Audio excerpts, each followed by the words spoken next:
filming is not easy. It can be difficult. And for a movie like this that was as physically taxing as it was a lot of adversity. The first thing I want to ask was, you had to do an insane amount of physical stuff for this movie, whether it's like getting hit or putting on weight or just, transforming your body.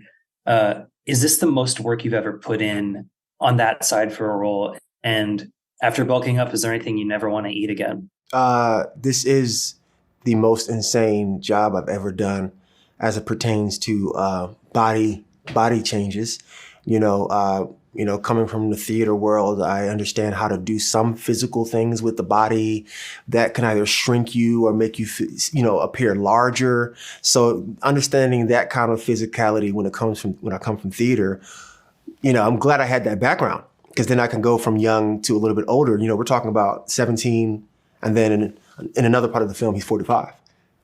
That's a completely different way of being. So, there was that. But like you said before, the weight gain and the weight loss, in the first half of the film, I was vacillating between 228 to 242 week by week, right? To be younger, shrink yourself, then to be a heavyweight champion. Got to bulk up, got to be big George Foreman in the ring, and then later on, as you already know, man, gained 50 pounds in 5 weeks.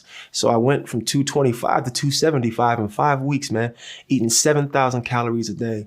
So, it was the most physically taxing job I've ever done in my life. You have all that, and then you're also, you have to nail the emotional stuff. You get his voice down and everything. Like, what was the hardest part of it? Really, I wouldn't say the hardest part. I think that, it really boiled down to just understanding what I wanted to emulate and the specificity of that, right?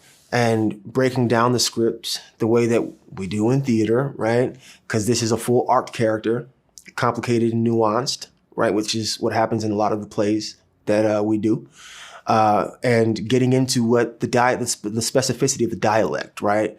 No general Southern accent. It has to be specific to the region. So doing a specific dialect for Mr. Foreman. What is Mr. Foreman's cadences, right? So listening to the cadences that he had when he was 17, they're different than the ones he had when he was 45. They're different than the ones he had when he was the heavyweight champ of the world the first time. So breaking it down in that way and understanding where they fit, how to match them together, and how to get that through line to go from the beginning all the way to the end, but that's work that we do in theater. So it was, like I said before, it was a part of the job. It's what you should do. And that's amazing. I mean, you do it wonderfully. This whole story is so inspiring and so incredible. For anyone that doesn't know about his life, it's going to be so inspired.